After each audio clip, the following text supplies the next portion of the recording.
Hi, I'm Brian Noble, CEO of Family Policy Institute of Washington. Hi, and I'm Brad Payne, president of FPIW Action.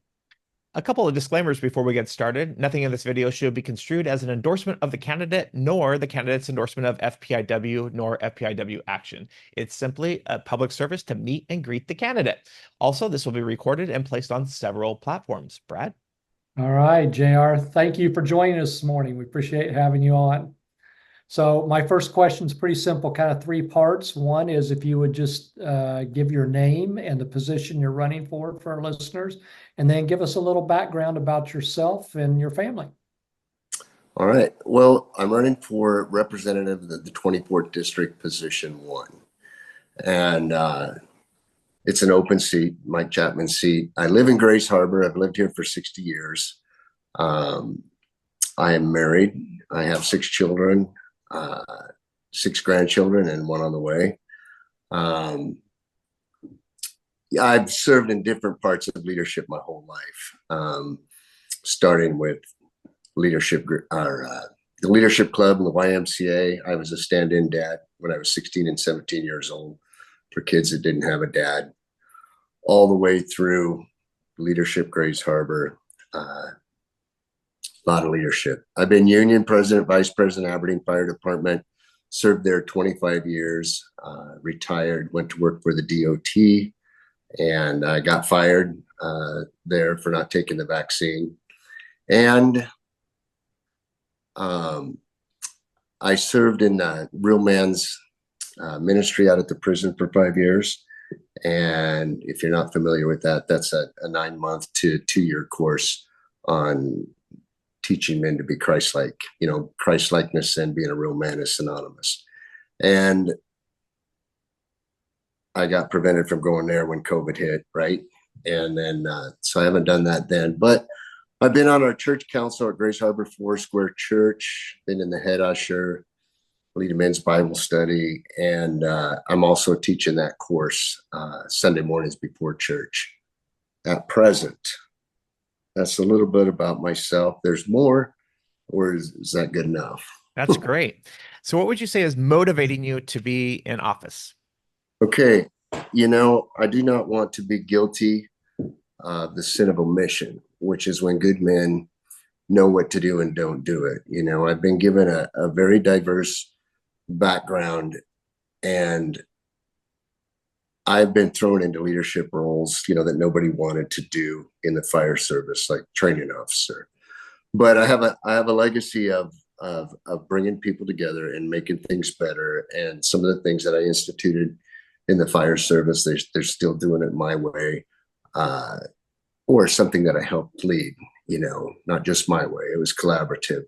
And so I'm running for office so that the good Lord can use me to further his kingdom, to stop the craziness that's going on in the state. And I really do believe there are things upside down in the state when they start wanting to tell you what to do with your kids, and indoctrinating. And that's part of my platform is family first, because everything that government does affects the family, either positive or negatively. And I think that the government should serve the people, not the people serve the government. So I'm all about the family, some tax relief, tax transparency, public safety. Of course, I was a firefighter 25 years. I have a son-in-law that's a police sergeant detective for the Hoquiam Police Department. And so I'm familiar with everything that government is doing to either handcuff law enforcement, and just want to put a stop to all that. I'm one vote against what I call evil, or things that are against the people, the public, taking our rights away, and I'm one vote for the positive things. So that's why I'm running. Excellent. All right. Well, you've listed a couple concerns already. So I'm going to go on to my next question, which would be, if you are elected in office, what do you hope to achieve or accomplish? Well, what I hope to achieve and accomplish is actually being a person that loves people and the peers, and affecting government in a positive way, where you're not gonna fight those battles and win if you don't create the relationships. I believe that we're to love God with all our heart, soul, mind, and strength, and we're supposed to love others as ourselves.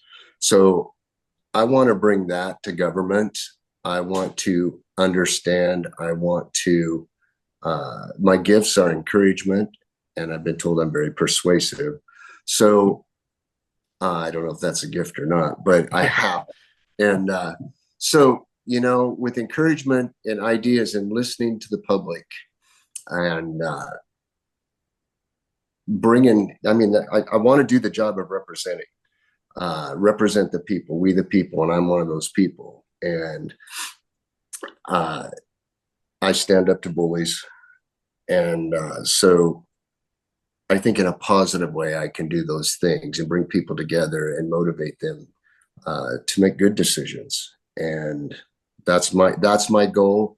And I think that's the path the Lord has me on. And it's nice to be able to talk about God and the Lord to you guys, because, the other forums, I'm stating the same things, but it's nice to be able to talk to fellow Christian people. Excellent. Our fourth and final question is, we provided for you our 18 issues or initiatives that we work on, and for FPIW Action and FPIW. Any of those you want to comment on? I'll just read off a few of them so our listeners know, like individual freedom, public safety, environmental stewardship, legal immigration, anything like that you would like to speak on. Well, speaking on, I go to these forums and affordable housing is probably the first question that comes up with everybody. And the issues that we have in our state, there's no easy answer. There's 98 representatives, 49 senators that are there making up the rules for us. And affordable housing, on one hand, we don't have enough housing for middle income, low income, the homeless issue. And searching, I've searched the websites. What is the government doing? What are the plans and stuff? And, the plans are, the regulations are a huge thing. So there's too many regulations, restrictive regulations in zoning and allowing people to build. People want to build, okay? Where I live, in the district I live in, there's a multifamily tax incentive that is only given to cities with 15,000 people or more.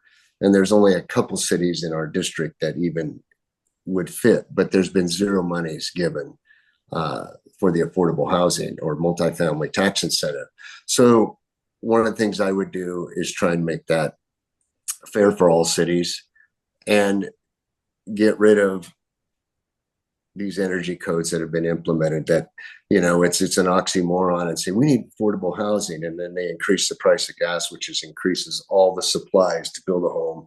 And then they add regulations. This new foam board on the outside of homes is, from what I understand from builders, is costing $30,000 to $50,000 more to build a home. And so, on one hand, government is saying, oh yeah, we need this, we want to do this, but yet they're doing the opposite.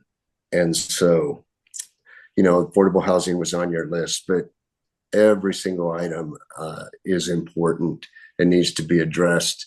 And it's like, eating an elephant one bite at a time. And so I believe you go in there, as a firefighter, we'd pull up on the emergency scene and we'd have to do an assessment, right?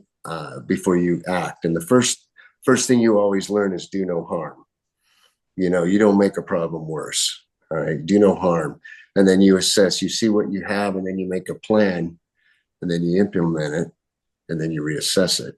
And so that's kind of a good way to look at things. I think that there is an emergency at the Capitol. It's on fire, and you need people that are responsible leaders, or common sense leaders, and I believe I fit those two words. And I've shared with some of these people in the forums. I've been speaking in Port Angeles, Port Townsend, and nobody knows me up there. And I tell them, I said, it's interesting that you give me 3 or 4 minutes to tell you about myself. And I said, none of you know me, and I don't know any of you. And I said, we all want to hire or elect the same person. I said, I've sat on several entry-level firefighter oral boards and promotional boards, and I've done it for other departments. And I said, you want someone with good character and integrity, someone that's honest, someone that's reliable, someone that's accountable, someone that's dependable. You want to get the most for your money. And I'm that person. I have a track record of being that person. And the hardest thing for me to do is talk about myself like I'm bragging. But I do have that history and that record of acting in those ways. So that's all I can say about myself. All right. The time that's limited. Did that answer the question? It did. It did. Yeah. Thank you. Thank you for joining us this morning. I'm Brad Payne with FPIW Action. And I'm Brian Noble with FPIW. Again, nothing in this video should be taken as an endorsement of the candidate, nor the candidate's endorsement of FPIW, nor FPIW Action. Like we like to say around here, love your neighbor by faithfully stewarding the public square. Defenders, go out there and defend and advance biblical values in the public square.